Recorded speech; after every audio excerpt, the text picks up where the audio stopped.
tempat yang lain, di sebuah salah satu unit apartemen elit. 4 pria tampan sedang duduk di dalam ruangan tersebut. Yo menghembuskan rokok nis ke udara begitu saja.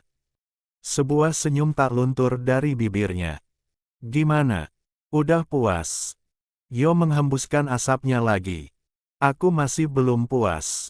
Aku ingin wanita itu diseret oleh Charlie. Enak saja, istriku yang ingin dijadikan alat. Yo menimun kopi yang telah disediakan. 51. Seperti biasa, di sana ada Nalendra, Brian, Devano dan Yo sendiri. Tentu saja mereka berkumpul setelah Nalendra membatalkan kerjasamanya dengan perusahaan yang dipimpin Surya sesaat setelah video panas pria paruh baya itu viral. Lalu kemudian disusul oleh Brian dan diikuti oleh yang lainnya. Rencana Yo berhasil. Inilah yang Yo inginkan, mengangkat derajat Surya tinggi-tinggi kemudian langsung dihempaskan begitu saja ke jurang yang paling dalam. Kau membuat gempar Yo. Tentu saja, makanya jangan cari masalah denganku. Orang kecil seperti Surya berani melawan, ya hancurkan. Yo sadar kalau Surya memang ayah mertuanya.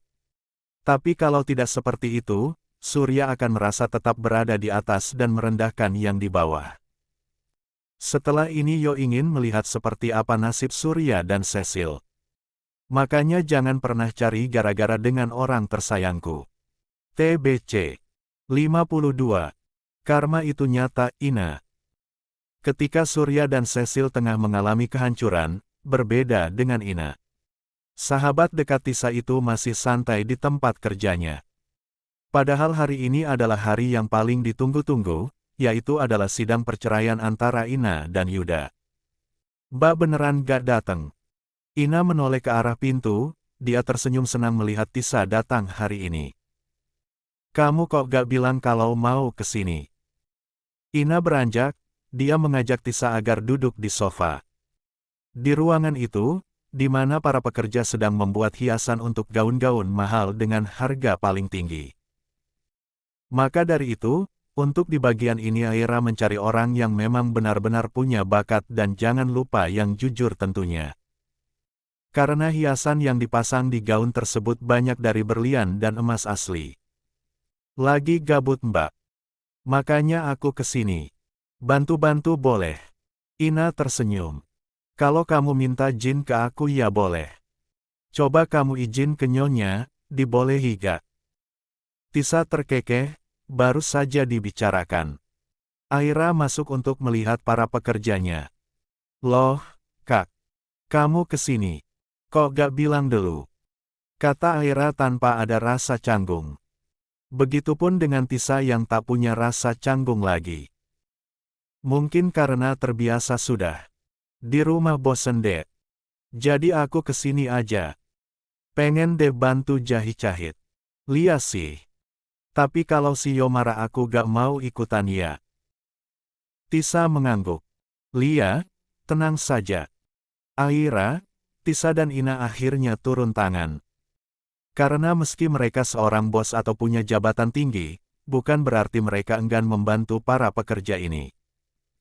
Mumpung di bawah sedang sepi pengunjung jadi mereka menyempatkan datang ke tempat khusus perancangan gaun-gaun ini. Ini gaun pesanan kah? Lia. Pernikahannya akan dilaksanakan sekitar 4 bulanan sih katanya. Jadi pas udah jadi hari itu gaunnya. Jelas Aira tanpa melihat lawan bicaranya. Tisa kini kembali menoleh ke arah Ina yang wajahnya tampak sangat segar sekali. Mbak, pertanyaanku belum kamu jawab loh tadi. Yang mana? Bukannya sekarang Mbak sidang ya? Mbak gak hadir. Aku udah serahkan semua sama pengacara aku. Gini-gini aku ini banyak duit. Lepas dari Yuda gak bakalan buat aku miskin. Ucap Ina yang memang benar apa adanya. Gajinya dari butik ini cukup besar dia saja mampu membeli apartemen apalagi hanya menyewa pengacara. Setelah cerai, kamu gak perlu trauma Elna. Siapa tahu kamu bisa dapat pria yang lebih segala-galanya dari mantan suami kamu itu. Ujar Aira ikut menimpali. Karena pada dasarnya tak semua wanita bisa seberuntung dirinya yang mendapatkan pria setia dan punya segalanya. Tet asterisk asterisk tet. 53. Sementara itu di ruangan sidang, Yuda duduk hanya didampingi oleh ibu dan wanita yang menjadi selingkuhannya. Seperti kata Ina tadi, wanita itu tidak akan hadir dan menyerahkan segalanya kepada sang pengacara. Yuda tak dapat menyangkal tentang tuduhan perselingkuhan yang dilayangkan oleh Ina. Karena seluruh bukti yang dibeberkan oleh sang pengacara sangat valid. Tok, tok, tok, palu diketuk. Tak perlu mediasi lagi, hakim langsung mengabulkan permintaan Ina untuk segera bercerai dan punya status baru. Yuda masih diam di sana meski palu telah diketuk selama 3 kali. Pria itu tidak menyangka kalau hubungannya dengan Ina akan berakhir seperti ini. Ayo Yuda, sekarang kita pulang. Ngapain kamu masih di sini? Kamu dan wanita mandul itu sudah tak punya hubungan apapun lagi. Ujar Elbu Yuda pada putranya.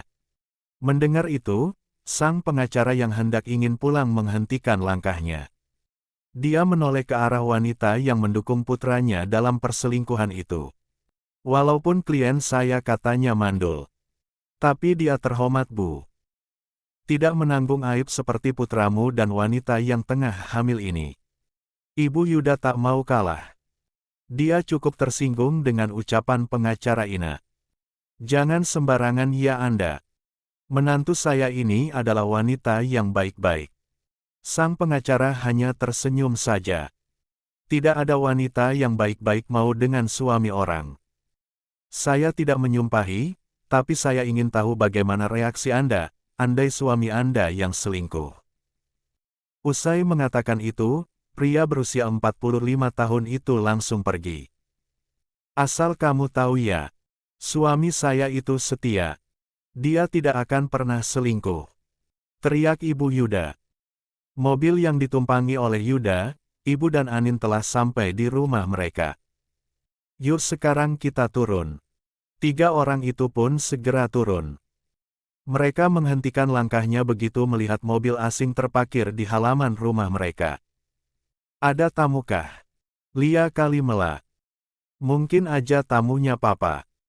Ibu Yuda mengangguk, ketiganya masuk dan betapa terkejutnya mereka ketika melihat pria parubaya yang tak lain adalah ayah Yuda memangku wanita lain dengan mesra. Papa. Pria yang dipanggil Papa itu hanya melirik sekilas tanpa melepaskan tatapannya dari wanita yang dipangkunya. 54. Elbu Yuda melangkah cepat menarik tangan wanita itu kasar. Kurang ajar kamu. Tangannya terangkat hendak menamparkan wanita itu namun, Papa Yuda mencegahnya dan PLAAK. Jangan pernah sakiti dia. Bentak Papa Yuda pada istrinya itu. Pria itu juga menamparkan Ibu Yuda sekali lagi. Wanita selingkuhannya itu tersenyum puas melihat itu. Pa, kenapa Papa malah nampar Mama? Yuda ikut berteriak. Emosinya naik turun, dia ikut sakit hati melihat ibunya disakiti apalagi diselingkuhi. Mas, aku pamit dulu ya. Kamu selesaikan dulu urusan kamu sama keluarga kamu. Pria itu mengangguk. Wanita itu mencium bibir ayah Yuda sebelum dia pergi. 1. Setelahnya, Yuda menatap tajam papanya. Papa udah keterlaluan. Papa berani selingkuhi Mama. Tega kamu Mas. Pria parubaya itu hanya diam dengan tatapannya yang datar dan dingin. Gak usah berlagak sok suci deh. Hubungan kamu sama Ina berakhir juga karena kamu yang selingkuh. Yuda terdiam. Apa yang dikatakan papanya memang benar. Mantan suami Ina itu pun tak punya jawaban. Sadar dirilah. Mana selingkuhan kamu sampai hamil lagi?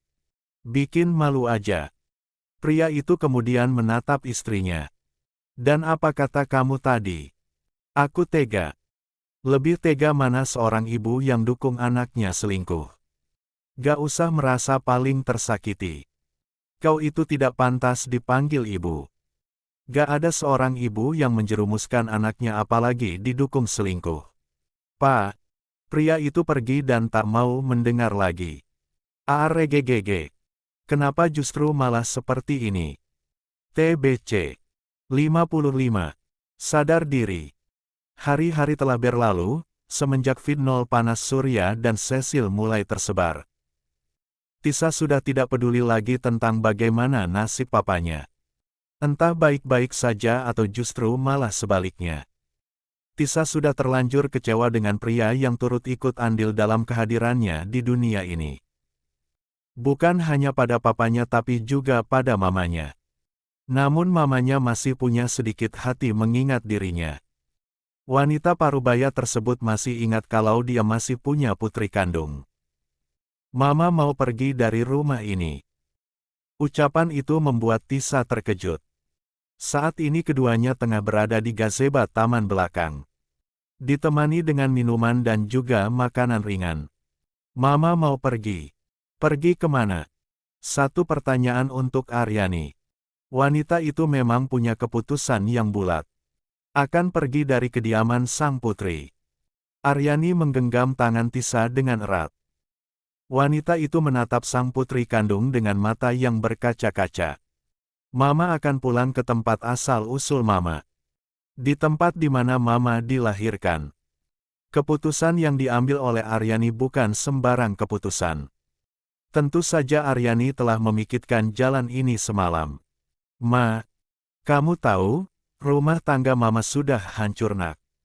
Mama gak bisa berada di kota ini terus. Apalagi berada di rumah ini. Mama cukup sadar diri kok. Mama gak mau jadi beban buat kamu. Hati Aryani telah hancur. Rumah tempat dia berlindung selama ini telah roboh. Dan yang telah merobohkan serta menghancurkannya yaitu pembangunnya itu sendiri. Oh, berada di kota ini hanya membuka luka lama bagi Aryani sebagai wanita yang lemah. Untuk tinggal terus-menerus di rumah ini pun Aryani tidak bisa. Seperti kata tadi, dia cukup sadar diri untuk itu. Aryani telah menelantarkan Tisa selama 25 tahun lamanya. Dia tidak mau dianggap tidak tahu diri. Dulu menelantarkan anaknya, sekarang justru sebaliknya. Meski Tisa masih dirawat oleh kedua iparnya, tetap saja sebagai orang tua Aryani sadar kalau dia salah dan keterlaluan. Mama gak kasihan sama Tisa. Mama mau tinggalin Tisa lagi. 25 tahun Mama ninggalin aku, dan sekarang Mama tinggalin aku lagi. Tisa tak habis pikir, apakah dia dilahirkan memang ditakdirkan tidak mendapatkan kasih sayang. Termasuk dari mamanya. Mama bukannya mau ninggalin kamu. Terus apa kalau bukan ninggalin aku lagi, Ma? Aryani menangis, namun wanita parubaya itu berusaha untuk kuat. Sebelah tangan Aryani terangkat mengusap pipi mulus itu. Hidup Mama sudah hancur nak. Anggap saja ini karma Mama karena telah menyia-nyiakan kamu. Mama cuma mau nenangin diri aja kok. Lagi pula, sekarang kamu udah punya Yo. Mama yakin, dia adalah suami yang baik buat kamu. Dia pria yang mampu membuatmu bahagia. Mama yakin itu. Ya, mulai sekarang Aryani akan merubah hidupnya. Dia akan menjadi wanita dengan kepribadian yang lebih baik lagi. 56. Benar, mungkin apa yang dia alami saat ini adalah sebagian dari karmanya. Demi anak orang lain Aryani meninggalkan anak kandungnya sendiri. Dan lihatlah. Justru anak yang dia rawat sepenuh hatilah yang dengan tega menusuknya dari belakang. Aryani tidak pernah main-main dengan ucapannya. 2 hari setelahnya, ibu kandung Tisa tersebut benar-benar ingin pergi meninggalkan kota ini dan akan kembali ke tempat di mana wanita parubaya itu dilahirkan. Tisa dan Yo mengantarkan Aryani ke stasiun. Sepasang ibu dan anak itu berpelukan. Mama pamit pulang dulu ya. Kamu jaga diri baik-baik di sini. Aryani tersenyum pahit yang dia rasakan. Tisa menangis, dia memang pernah kecewa dengan mamanya. Tapi melihat wanita itu hendak pergi Tisa juga merasa sakit. Kamu jangan nangis ya sayang. Kita masih bisa saling hubungi kok. Kalau udah isi kabari mama ya. Aryani mengusap perut Tisa yang masih rata. Meski Aryani banyak dosa, tapi semoga doanya ini menembus langit. Mama harus janji, kalau Tisa hamil dan punya anak. Mama tinggal bareng Tisa lagi ya. Ucap Tisa penuh dengan harap. Tisa menoleh ke arah Yo. Sayang boleh kan? Boleh. Ya, Mama akan tinggal sama cucu Mama nanti. Tisa tersenyum senang. Sepasang ibu dan anak itu kembali berpelukan. Mama berangkat dulu ya. Lia, nak Yo. Tolong jaga Tisa ya. Pesannya pada Yo. Mama jangan khawatir. Aryani mengusap pipi Tisa sekali lagi sebelum wanita itu benar-benar masuk ke dalam kereta. Kiki 0000000 Kio 000. Tolong Tuan. Saya mohon beri saya waktu sebentar lagi. Surya memohon kepada Charlie agar kembali diberi waktu. Waktu. Sudah berapa kali aku memberikanmu waktu Surya? Kau selalu dan hanya janji saja. Dan kali ini tak ada janji lagi. Kau harus bayar. Tapi kalau kau memang tidak mau bayar, seperti kesepakatan yang awal. Serahkan putrimu itu padaku. Surya terdiam, pria itu berpikir tentang Cecil. Kalau dia bayar pakai uang, dapat dari mana dia? Tuan Charlie. Tolong beri saya waktu 1 hari ini dulu. Saya akan cari uang itu. Tapi kalau uang itu tidak dapat, Anda bisa bawa Cecil pergi. Charlie mengusap dagunya mempertimbangkan ucapan Surya. Baik. Waktunya tinggal 1 hari ini saja. Jika uang itu tidak ada, putrimu yang murahan itu akan aku bawa. Surya. 57. Mengangguk cepat, Charlie pun pergi bersama dengan anak buahnya. Tisa. Dia pasti punya banyak uang. Aku akan datang padanya untuk minta bantuan. Definisi ayah yang tidak tahu diri dan tidak punya malu. Surya benar-benar datang untuk menemui Tisa untuk minta uang untuk menebus hutangnya pada Charlie. TBC 58. Perlawanan Tisa. Tekad Surya memang sudah bulat. Dengan kepercayaan yang tinggi ayah kandung Tisa itu datang ke rumah yang ditinggali Tisa dan Yo. Wah, rumahnya saja sangat mewah begini. Sudah pasti suami Tisa sangat kaya raya. Gumam Surya pada diri sendiri. Dia merasa kagum melihat bangunan tinggi kokoh itu. Aku ayahnya, sudah pasti Tisa mau membantu melunasi hutang-hutangku. Ucap Surya lagi. Sepertinya pria itu lupa akan ancaman Yo saat di hari pernikahan pada waktu itu. Namun kembali lagi ke awal, orang yang tak tahu diri dan tak punya malu mana punya pemahaman seperti itu. Surya kembali menyalakan mobilnya lalu berhenti tepat di depan di mana satpam serta 2 pria berpakaian hitam mengobrol. Surya turun dari kendaraan roda 4-nya kemudian mendekat ke arah mereka. Permisi. Ketiga pria itu menoleh, mereka saling pandang begitu melihat Surya berdiri di sana. Ya, apa benar rumah ini adalah kediaman Yo dan Tisa? Salah satu dari pria yang berpakaian hitam itu maju menghadap Surya dengan tegas. Benar, di sini adalah kediaman Tuan dan Nyonya kami.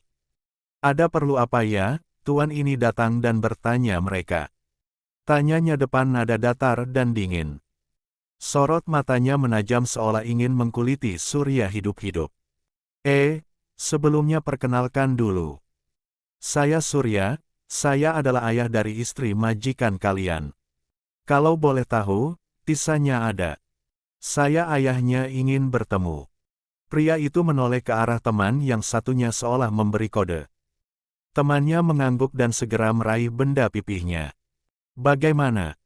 Bodyguard itu tidak peduli dengan pertanyaan Surya. Pria tersebut justru melipat kedua lengannya di dada. Mereka tahu siapa itu Surya, ayah majikannya yang tak pantas sama sekali disebut seorang ayah. Apakah Anda sudah membuat janji Tuan? Kebetulan Tuan dan Nyonya kami sedang keluar ada kepentingan. Surya menahan kesal. Pria ini hanya seorang bodyguard tapi seolah merasa yang paling berkuasa. Saya ini ayahnya. Seharusnya seorang ayah tidak perlu membuat janji hanya dengan bertemu dengan putrinya sendiri. Ujar Surya pada bodyguard tersebut agar diizinkan masuk. Kalau Anda masih ingin bertemu dengan majikan kami silahkan dengan sabar menunggu, tapi kalau tidak silahkan segera pergi dari sini. Bodyguard tersebut mempersilahkan ayah dari Tisa agar segera pergi. Saya akan menunggu di sini. Surya akhirnya tak punya pilihan lain selain mengalah dan menunggu Tisa. Dia ayahnya bukan. Mana mungkin Tisa tidak mau membantu melunasi hutang ayahnya, pikir Surya. Ini sangat menyebalkan sekali. Surya semakin kesal saja saat menunggu orang yang ditunggu tidak kunjung datang. 59. Memangnya kemana mereka? Kenapa belum pulang juga? Gumam Surya dengan kesal. Belum lagi Cecil yang sejak tadi tidak berhenti menghubunginya. Wanita itu masih berada di rumah sakit untuk pemulihan, entah seperti apa reaksinya nanti kalau Cecil tahu Charlie menginginkannya. Karena tidak mungkin Charlie menginginkan Tisa karena kuasa pria itu masih berada di bawah menantunya. Di tempat lain, waktu sudah menunjukkan pukul 7 malam. Usai mengantarkan Aryani ke stasiun, Yo mengajak Tisa ke sebuah tempat yang nyaman. Yo mengajak sang istri ke pantai favorit Yo dan menyewa hotel di sana. Tiba-tiba saja, salah satu anak buahnya menelpon dan mengatakan kalau ada pria yang bernama Surya sedang mencari Tisa. Tisa tahu karena sudah Yo mengatakannya. Tisa tidak tahu apa maksud kedatangan ayahnya itu. Tapi yang jelas, Tisa masih enggan pulang. Biarkan saja Surya menunggunya. Kamu yakin mau pulang? Katanya pria itu masih di sana. Kata Yo tanpa menyebutkan embel-embel papa pada ayah mertuanya itu. Lia, aku mau tahu aja, apa niatnya untuk datang buat ketemu sama aku. Aku yakin pasti ada niat terselubung. Yo mengangguk, setelah cukup lama beristirahat mereka pun akhirnya pulang. Mungkin ini ada hubungannya tentang banyak investor yang menarik diri dari perusahaan. Ujar Yo, Tisa mengangguk dan sangat membenarkan ucapan suaminya. Kita lihat saja apa yang akan terjadi setelah ini. Maaf, Tisa gak bisa. Papa cari bantuan ke orang lain saja. BRAAK. Jangan membuat rusuh di rumahku ayah mertua. Bentak Yo pada Surya.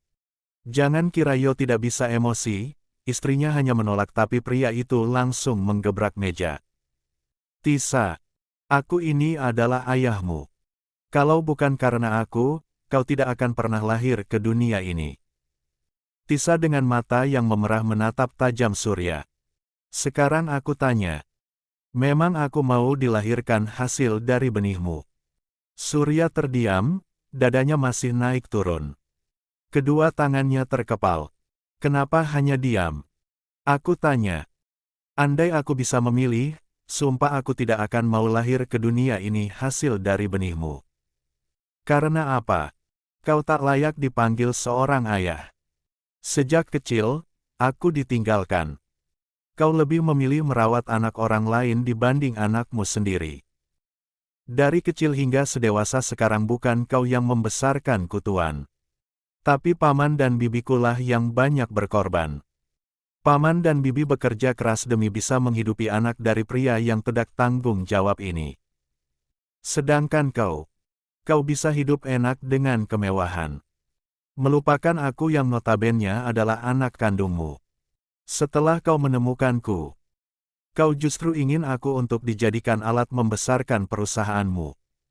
Setelah itu kau ingin menjadikanku tumbal untuk melunasi hutangmu. Dan semua itu gagal kan? Sekarang Anda datang meminta bantuan untuk melunasi hutang itu. Kenapa tidak putri? 60. Kesayangan Anda saja yang diserahkan.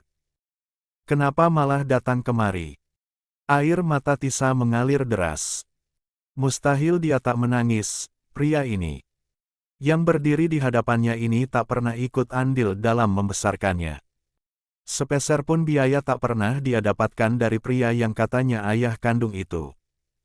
Salahkan kalau Tisa menolak keinginannya untuk membayar hutang itu. Kau, dasar anak durhaka. Umpatnya. Silahkan pergi. Tinggalkan rumah anak durhakamu ini Tuan Surya yang terhormat. Tangan Tisa terangkat mempersilahkan Surya agar segera pergi. Karena sudah tak bisa menahan malu akan penolakan dan perlawanan Tisa, Surya pun akhirnya pergi dari sana tanpa permisi. TBC 61. Kesedihan Tisa. Tisa duduk di sofa dengan lemas. Yo segera menendekati sang istri seraya berusaha membuatnya tenang. Tatapannya nanar pada seorang pria yang seharusnya ia banggakan karena telah menjadi garda terdepan untuknya. Menjadi pelindung serta menjadi cinta pertama untuk anak perempuannya. Bukankah memang seperti itu bukan? Tapi untuk Tisa, tidak ada. Dia tidak memiliki apa yang orang lain miliki. Perhatian, kasih sayang, serta perlindungan dari ayahnya pun dia tidak punya. Tisa tidak punya cinta pertama dari ayah kandungnya. Apa aku ini adalah anaknya? Kenapa dia begitu tega? Ucapnya dengan lirih bahkan nyaris tak terdengar. Air mata Tisa semakin luruh mengalir deras dari pelupuk matanya. Surya datang bukan untuk meminta maaf, tapi meminta Tisa untuk melunasi hutangnya pada orang lain. Semua itu semata-mata agar Cecil bisa selamat dan terlindungi. Lagi dan lagi Cecil yang diutamakan. Dia sebagai anak kandung seperti tidak ada harganya bagi seorang Surya. Wanita itu udah mendapatkan semuanya. Apa masih kurang? Yo meraih kepala sang istri agar bersandar di pundaknya. Sebelah tangan pria itu terangkat mengusap lembut rambut Tisa. Aku sebagai suamimu tidak akan mengatakan agar kamu sabar dan tenang. Menangislah dan keluarkan seluruh kesakitan yang kamu rasakan sayang. Jelas saja tangis Tisa semakin pecah. Masih beruntung dia punya suami yang mencintainya. Suami yang selalu ada untuknya. Sekarang kita masuk kamar ya. Kamu harus banyak istirahat. Tisa mengangguk, Yo mengangkat tubuh itu ke dalam gendongannya. Tak membiarkan sang istri berjalan karena Yo tahu hal ini sangat berat bagi Tisa sendiri. Begitu sampai di kamarnya, Yo mendudukkan Tisa di atas tempat tidurnya. Pria itu menatap sang istri dengan tatapan yang dalam. Menghapus sisa air mata Tisa yang masih tertinggal di pipinya. Sudah selesai menangisnya. Tisa kembali mengangguk. Yo beranjak dari sana menuju ke arah lemari. Meraih sebuah piyama agar dipakai istrinya. Beruntung tadi keduanya sempat marendi di hotel hingga begitu sampai tidak perlu membersihkan diri lagi. Mau ganti sendiri? Atau mau digantin? Tisa tersenyum dari sisa kesedihannya. Mau ganti sendirilah. Aku udah gede. Tisa mengambil alih piyama tersebut lalu menggantinya. Dia ingin segera tidur karena merasa lelah. Pertama Tisa mengantarkan ibunya pulang ke kampung halamannya. Dan malam ini, papanya datang hanya untuk meminta uang. Sungguh miris juga hidupnya. Yo pun juga telah selesai mengganti pakaiannya dengan piyama yang sama dengan sang istri. Pria itu naik merangkak di atas tempat tidur lalu menarik selimutnya. Ayah dan ibu katanya besok mau pulang. Yo menoleh, rumah di desa di mana Tisa dilahirkan memang sudah 62. Selesai direnov beberapa hari yang lalu. Arifin dan Ayumi berniat akan kembali besok. Tisa menatap sang suami. Memberikan tatapan penuh cinta pada pria tampan yang berada di hadapannya ini. Katanya besok kamu ke negara tetangga ya? Yo mengangguk.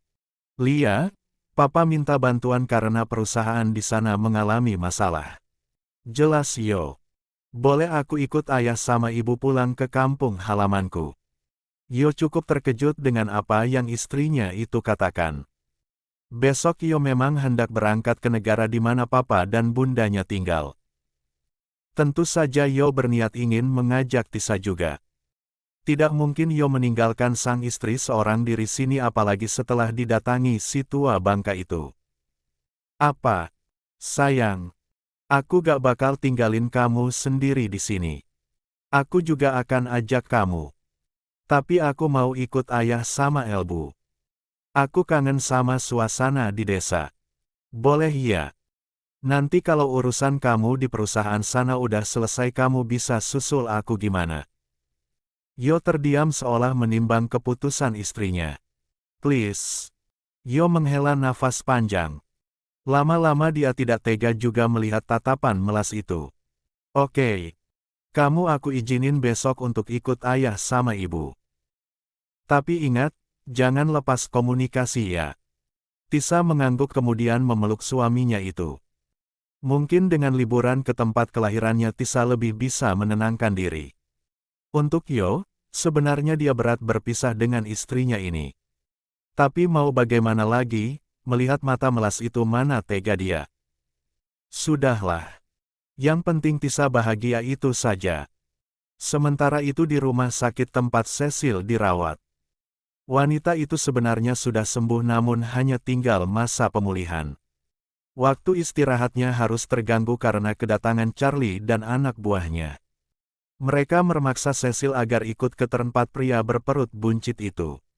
Aku gak mau ikut kalian. Kenapa kalian tidak jemput Tisa saja?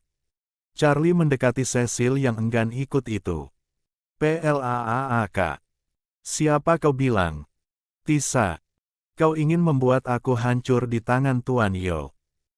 Daripada aku punya masalah dengan pria itu lebih baik aku jemput kau saja. Kau akan ikut aku sebagai penebus hutang. Bukankah sejak awal kaulah yang aku inginkan? Cecil menggelengkan kepalanya, dia melihat Surya meminta pemohonan pada pria itu tapi sialnya Surya hanya diam seakan tak peduli. Papa jangan diem aja dong. Bilang ke mereka kalau Tisa yang harusnya mereka bawa. Teriak Cecil pada Surya. Kedua tangannya dipegang erat oleh anak buah Charlie. Maaf Cecil. Tapi Papa sudah berusaha. Kamu ikut mereka sajalah agar semuanya beres. Tuan, silahkan bawa saja. 63. Dia. Emosi Cecil memuncak, rahang wanita itu mengeras. Sialan kau Surya. Ingat, semua harta yang kau miliki itu adalah hartaku. Dan aku akan membalas semua perbuatanmu. Cecil akhirnya tetap dibawa oleh Charlie. Tapi siapa yang tahu, kalau wanita itu menyimpan dendam. Awas kau Surya. Aku akan membunuhmu. TBC. 64. LDR sementara. Pagi ini diawali dengan mentari yang keluar dari persembunyiannya dengan cerah. Secerah hati Tisa tapi tidak untuk Yo. Hati pria itu mendung untuk hari ini. Karena tepat pada hari ini adalah ayah dan Elbu Tisa akan pulang ke desa mereka. Tisa sudah mengatakan kalau dia akan pergi liburan ke kampung halamannya saja. Tohyo juga hari ini akan berangkat ke negara tetangga. Ada perusahaan yang bermasalah sehingga membuat dia pun diharuskan untuk turun tangan. Niat Yo untuk mengajak sang istri gagal karena Tisa lebih memilih liburan ke desa saja. Maaf sayang. Aku tidak bisa mengantar kalian sampai tujuan. Aku juga harus berangkat karena keadaan darurat. Ujar Yo pada sang istri. Arifin dan Ayumi juga berada di sana, pagi tadi telah dijemput oleh salah satu anak buah Yo. Yo tidak akan membiarkan paman dan bibinya serta istrinya pulang dengan menggunakan alat transportasi apa adanya. Tentu saja dengan diantar mobil yang mewah, supaya orang sana tahu kalau Tisa dinikahi pria kaya. Bukan sombong, Yo hanya takut saja orang-orang sana sama dengan di sini. Punya sikap julid hingga membuat Tisa merasa tidak nyaman. Tidak tahu saja kalau Tisa sudah terbiasa dengan semua itu. Dijalaitin yang julidin baliklah, dikasari yang kasari balik, begitulah prinsip Tisa. Ya gak apa-apa. Meski kamu gak bisa antar aku. Yang penting kita masih bisa telponan kan? Kita masih bisa video call. Lia. Kamu jaga diri baik-baik di sana ya sayang. Kamu juga. Ingat udah punya istri. Jangan ngelirik atau main mata sama cewek lain. Awas aja kalau masih main cewek-cewekan. Aku potong tuh burung baru tahu rasa. Yo menelan salivanya susah payah. Ancaman ini adalah ancaman paling menakutkan yang pernah Yo dengar. Dan yang mengancamnya adalah tak lain istrinya sendiri. 1. Denger gak aku bilang? Yo mengangguk. Lia sayang. Aku denger kok. Selain jaga mata jaga hati juga. Iya sayang Lia. Ya udah, aku berangkat dulu ya. Tisa meraih tangan pria itu lalu mencium punggung tangannya. Begitupun dengan Yo, dia mencium kening sang istri sebelum Tisa masuk ke dalam mobil. Pria itu memang akan berangkat tapi menunggu Tisa dulu yang berangkat. Yo juga memerintahkan dua anak buahnya untuk ikut berada di sana. Yo tidak ingin terjadi sesuatu dengan sang istri yang sangat ia cintai itu. Berangkat sekarang tuan. Ayo.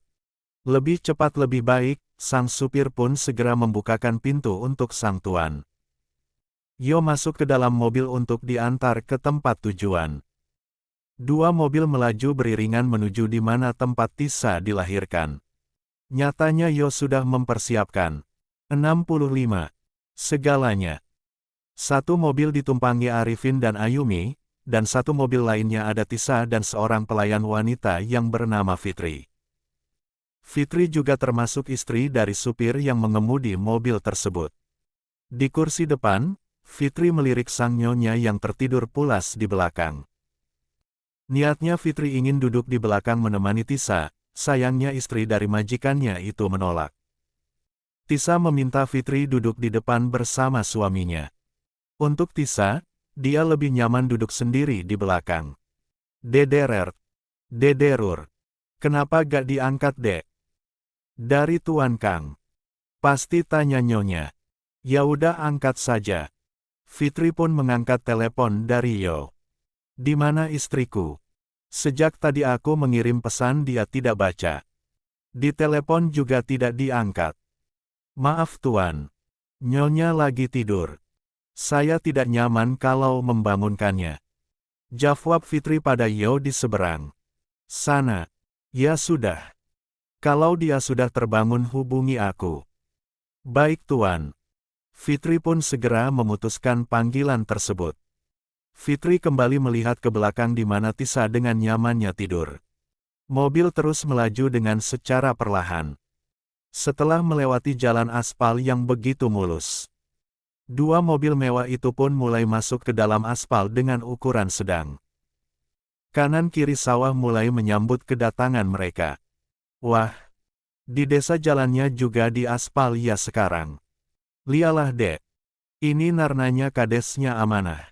Aku udah sampai. Begitulah pesan yang ditulis Tisa untuk sang suami. Mobil mewah itu pun mulai memasuki jalan di mana rumah Arifin dan Ayumi telah terlihat. Hati-hati sayang. Maaf aku masih sibuk. Aku hubungi lagi nanti ya. Lia, kamu juga hati-hati. Setelah berbalas pesan selesai, Tisa segera meletakkan benda pipihnya ke dalam tas. Mobil telah berhenti, Arifin ternyata punya pekarangan yang cukup luas. Pantas saja pria itu masih ingat dengan tempat tinggalnya ini.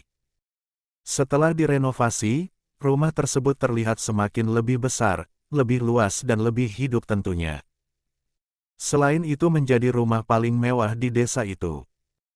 Tisa segera turun, dia membungkukkan tubuhnya menyapa orang-orang yang banyak berkumpul. Bagi yang suka. 66. Jelas menyambut ramah begitupun dengan yang tak suka. Tatapan iri dan dengki semakin terlihat. Wah, akhirnya kalian datang juga ya. Seorang wanita paruh baya mendekat. Dia adalah ibu Asi tetangga yang terkenal baik di desa itu. Alhamdulillah. Kata Ayumi membalas ucapan Bu Asi. Ini Tisa ya. Lia Bu. Tisa meraih tangan Bu Asi kemudian menciumnya. Masya Allah.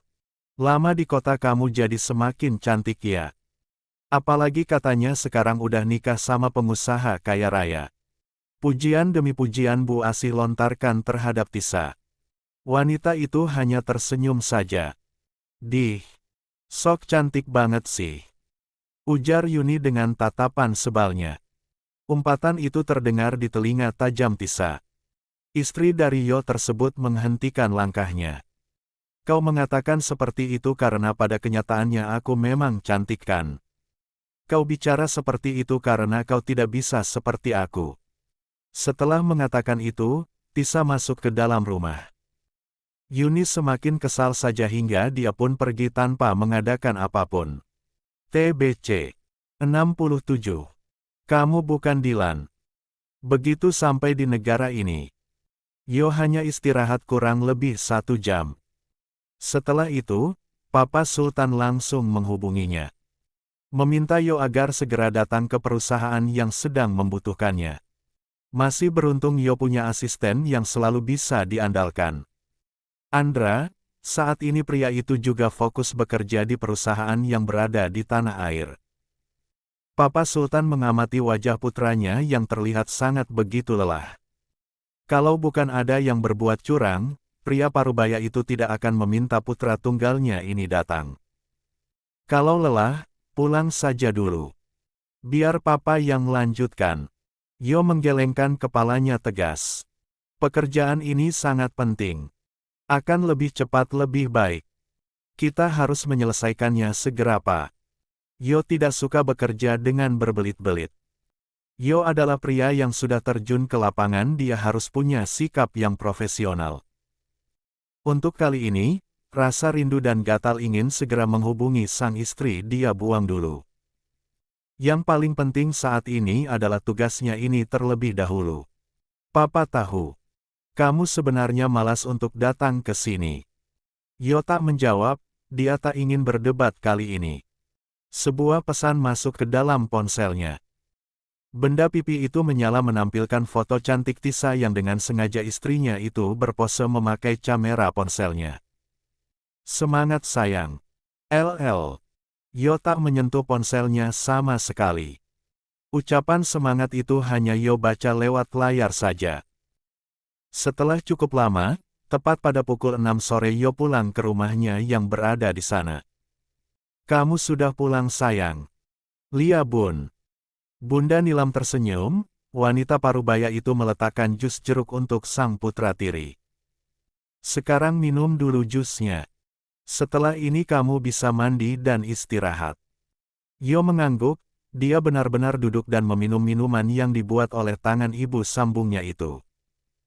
Jus buatan bunda memang selalu enak. Yo menghabiskan jus tersebut hingga setengah. Suami dari Tisa itu pun segera pergi masuk ke dalam kamarnya. Ingin rasanya Yo segera menghubungi sang istri.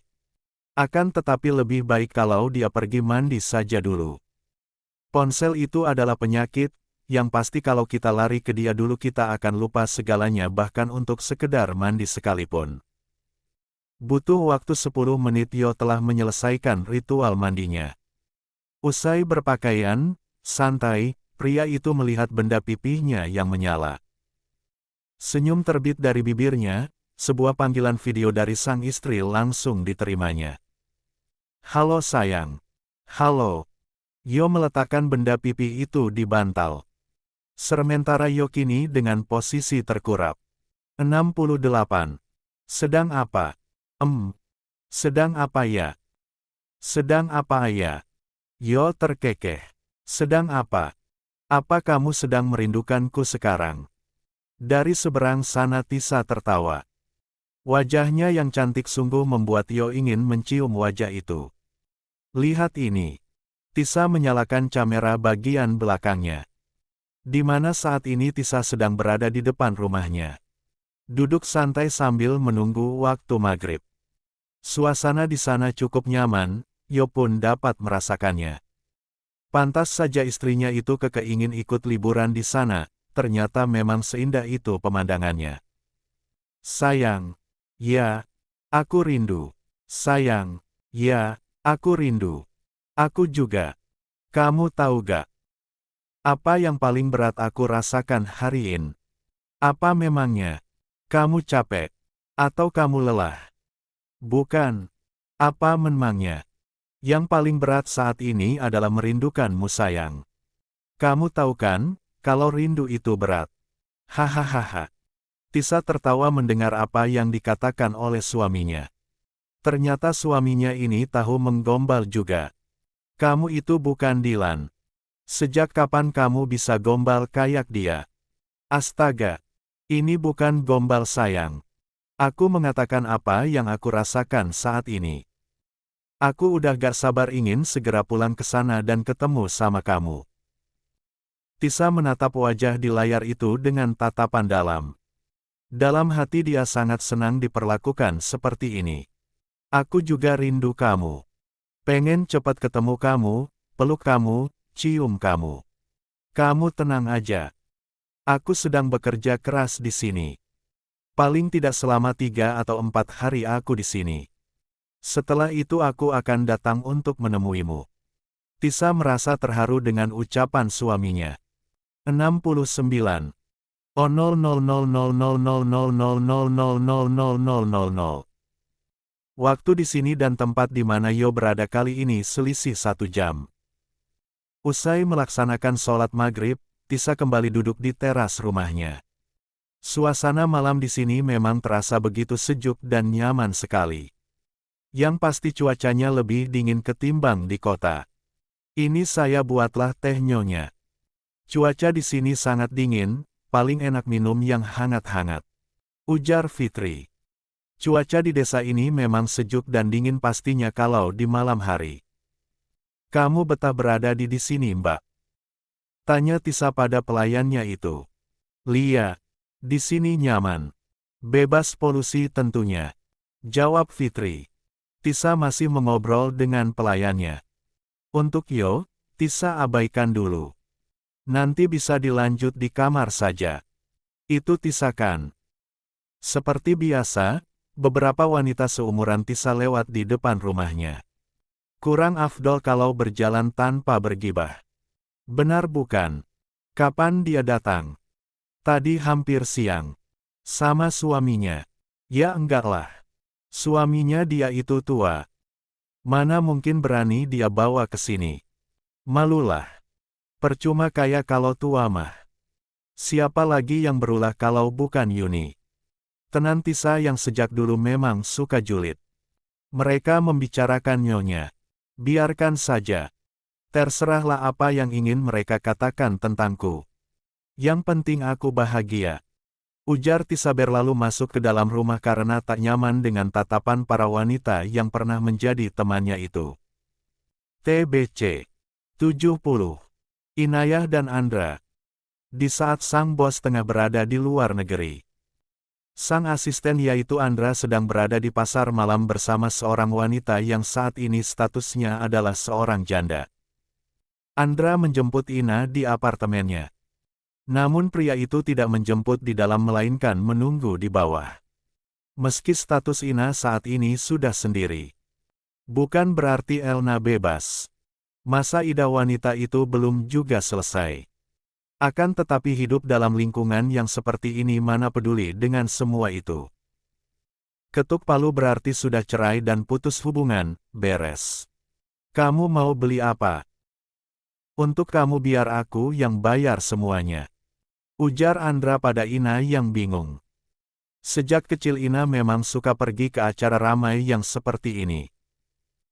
Sangat jauh berbeda dengan Andra yang lebih suka sendiri. Tapi itu dulu ketika Andra masih dalam mode culun. Sekarang ya, tidak lagi.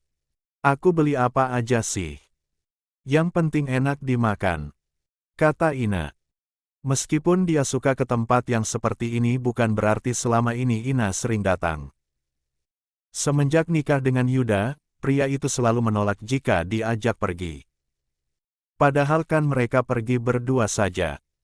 Alasannya ialah karena Yuda tidak suka dengan wanita yang maunya keluyuran. Keluyuran kalau Ina pergi seorang diri. Sekalipun Yuda berada di luar kota pun Ina selalu setia berada di rumah. Ina hanya pergi untuk bekerja, selebihnya dia selalu di rumah. Dan sekarang wanita itu sudah bebas. Mau pergi kemanapun tak ada yang melarang. Kamu suka jajan di tempat yang kayak gini? Ina mengangguk. Lia, Tapi semenjak nikah aku jarang keluar malam. Paling sama Tisa doang sih. Kalau pas lagi istirahat kerja aku dan Tisa luangi waktu buat jalan-jalan. Andra menoleh. Emang gak dimarahi kalau keluar kemana-mana pas istirahat kerja? Ya gak lah. Asal jangan lama-lama. Kalau terlalu lama ya kena tegur sama Nyonya. Nyonya Aira itu baik. Kadang kalau aku sama Tisa itu pergi dia pasti nitip apa kayak gitu. Termasuk enak dong. Beda sama aku. Kalau waktu istirahat ya udah makan gak boleh kemana-mana. Udah tahu kan Tuan Yo kayak gimana. Dia itu galak berner. Pas nikah ini dia udah mendingan gak marah-marah mulu. Jarang ngerokok, jarang minum alkohol. Kalau dulu, nakal banget pokoknya. Ina terkekeh pada Andra yang dengan muka seriusnya sedang membicarakan Yo alias bosnya. Andai pria itu tahu kalau asisten sedang membicarakannya, mungkin Andra akan diminta membuat surat pengunduran diri. Itulah ancaman yang selalu diucapkannya. Itu ada bakso. Kita makan di sana yuk. Andra mengangguk seraya tersenyum. Keduanya menuju kedai bakso yang letaknya tak jauh dari lapangan tempat diadakannya pasar malam. Ternyata bakso di sini enak ya. Gak kalah sama yang kelas restoran. 71. Ini tuh bakso legend. Gak bakalan ada yang nandingi. Andra mengangguk. Pantesan.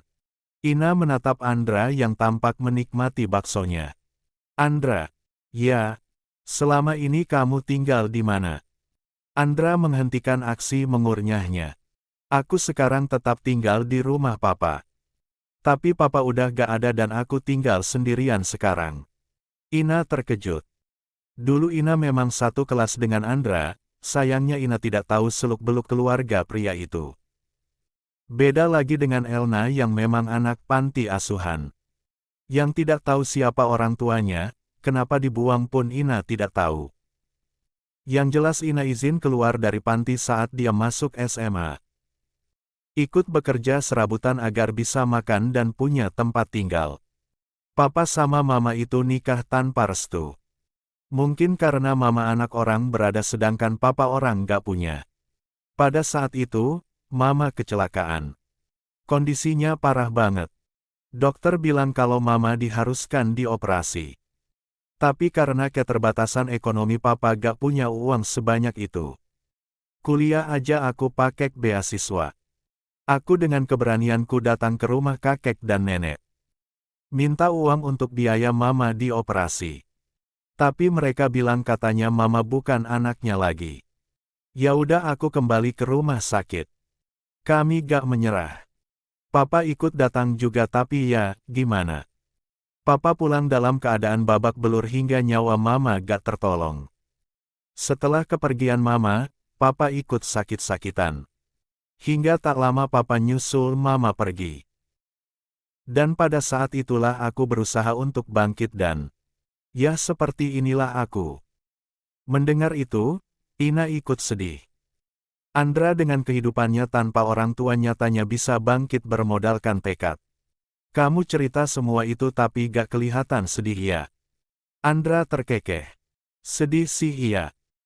Tapi aku gak mau terlihat sedih di hadapan orang lain. Cukup aku aja. Ina menggenggam tangan Andra membuat jantung pria itu berdegup tak karuan. Semangat ya. Semoga kamu dapat istri yang baik. Ya, amin. Dan wanita yang akan jadi istri baik itu adalah kamu Ina.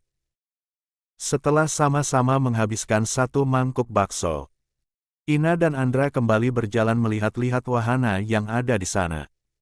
Mau naik itu? Tawar Ina menunjuk sebuah wahana biang lala yang sedang berputar. Andra terdiam melihat wahana tersebut. Sejak kecil dia memang paling takut dengan ketinggian. Bagaimana? Sepertinya seru. Ucap Ina dengan wajah yang berbinar. Andra menggelengkan kepalanya. Gak ah. Aku gak suka naik-naik yang kayak gitu. Ina tersenyum mengejek. Bilang aja kamu takut kan? Pakek bilang gak suka. Andra tak menjawab, Apa yang dikatakan Ina memang benar. 72. Enggak. Lagian siapa yang takut? Bohong bilang aja kamu. Ina. Ina dan Andra menoleh, sedikit terkejut melihat Yuda lah yang memanggilnya. Pria itu tidak sendiri melainkan bersama Anin. Kalian. TBC. 73. Julid. Balas. Enggak. Lagian siapa yang takut? Bohong bilang aja kamu. Ina. Ina dan Andra menoleh, sedikit terkejut melihat Yuda lah yang memanggilnya. Pria itu tidak sendiri melainkan bersama Anin. Ina dan Andra saling tatap sebentar. Andra terdiam menatap pria wanita yang berdiri di hadapannya ini. Entah siapa mereka yang jelas Andra merasa kalau Ina ada hubungan dengan dua orang itu. Kalian. Wah. Gak ngangka ya. Kita bakalan ketemu lagi di sini. Ucap Anin pada Ina. Selalu saja wanita itu mengelus perutnya yang buncit itu memamerkan bahwa wanita itu bisa hamil. Aku kira setelah cerai sama Mas Yuda kamu akan berdiam diri dan nangis-nangis. Ternyata kamu cepat move on ya. Kata Anin lagi, sengaja Anin berkata seperti itu agar salah satu dari mereka panas. Ina hanya tersenyum menanggapi itu. Ina sudah tahu dengan akal wanita licik ini. Pasti akan mempermalukannya di depan umum. Ngapain aku susah move on dari pria yang seorang pengkhianat? Gak guna dan gak penting. Emang seistimewa apa pria ini sampai susah dilupain? Yuda yang mendengar itu mendadak tak suka dengan jawaban mantan istrinya itu. Andra hanya diam menyimak terlebih dahulu. Oh, jadi inilah mantan suami Ina yang telah menyia-nyiakan wanita cantik ini. Gak ganteng-ganteng amat oke. Masih ganteng aku, pikir Andra. Mas, kamu lihat mantan istri kamu. Dia baru aja cerai dari kamu kan? Belum ada masa idah tapi dia udah jalan sama lelaki lain. Ya ampun. Seperti biasa Anin berucap dengan sangat lantang. Dia ingin membalas Ina karena sudah pernah mempermalukan dirinya. Mungkin saat itu Ina ada temannya yang bantu, tapi kali ini Ina hanya bersama pria ini. Loh, emang salah kalau aku jalan sama pria lain di saat udah cerai? Ina tak kalah lantang dari Anin. Dia mau dimempemalukan ya, silahkan. Mau julid juga silahkan. Ina akan ladeni dengan sepenuh hati. Beberapa orang mulai berhenti dan lebih asyik menonton mereka saja. Tapi tetap saja salah Ina. Wanita yang masih ada dalam masa idah itu gak boleh keluar rumah apalagi jalan sama pria lain. Tapi kamu. Setelah Anin, sekarang Yuda ikut-ikutan. Ina adalah wanita karir. Kalau selama 100 hari dia berdiam diri di rumah. Dia dapat uang dari mana? Bukan Ina yang menjawab tapi Andra. Pria itu tidak tahan melihat Ina terus-terusan diganggu oleh dua orang ini. Kalau dia berdiam diri tidak boleh keluar sama sekali dia akan makan dengan uang siapa. Lagi pula, Ina pergi bersamaku di saat dia sudah cerai dan statusnya tanpa suami. Sekali lagi tanpa suami. Jadi ya sah-sah sajalah. 74. Tapi bukankah dalam agama itu dilarang? Jawab Yuda tak mau kalah. Lia. Di agama memang dilarang. Sahut Ina. Tapi lebih dilarang dan diharamkan bagi seorang pria yang masih punya istri selingkuh dengan wanita lain sampai hamil. Itu justru lebih dilaknat loh sama Allah. Anin dan Yuda terdiam tak mampu menjawab. Ina menatap keduanya seraya melipat kedua tangannya di dada. Sebelum ngejudge orang mending bercermin lebih dulu. Darren gak usah bawa-bawa agama deh, Ina melihat orang-orang di sekitarnya. Pengumuman. Kalian lihat. Dua orang ini. Anin segera menarik tangan Yuda pergi karena takut kembali dipermalukan. Ina dan Andranya tertawa melihat itu. TTTT *T. Hari kembali berganti. Matahari mulai nampak di desa di mana Tisa berada saat ini. Usai ikut jemaah di masjid terdekat, Tisa langsung terjun untuk beres-beres. Meski telah dilarang oleh Fitri tapi tetap saja Tisa tak mendengar. Bu, kita masak apa hari ini? Ini adalah hari pertama Tisa berada di sini. Jelas mereka bingung mau masak apa. Semalam saja, Tisa makan malam dengan membeli lalapan di tempat yang tidak jauh dari sini. Belanja apa aja yang penting enak. Kamu tanya dulu sama pelayan dan supirnya, takut mereka gak suka lagi. Tisa mengangguk saja, menurut dengan apa yang dikatakan orang tua. Oh 000 ki 0000000. Mendengar suara ang sayur, Tisa segera keluar. Di sana Kang Didi berhenti dan sudah ada beberapa orang yang memilih sayur. Selamat pagi Kang. Pagi. Ini Tisa ya. Lia. Ya, ampun. Makin cantik aja ya. Kebetulan di sana ada Yuni. Mendengar Tisa dipuji, jelas Yuni kepanasan. Alhamdulillah Kang. Cantik sih, tapi kalau bukan cantik alami juga percuma. Cantik hasil dipemak aja bangga. Ucap Yuni dengan nada mencibir. Jangan salah Yuni. Gini-gini, Tisa ini suaminya kaya raya. Pengusaha. Yuni semakin sinis. Halah Kang. Kaya kalau modelan bapak-bapak juga percuma. Sahutnya. Bapak-bapak gimana? Kamu gak lihat berita pernikahan Tisa sampai masuk TV? Suaminya itu tampan, gagah. Ucap Kang Didi yang lebih membela Tisa. 75. Gap.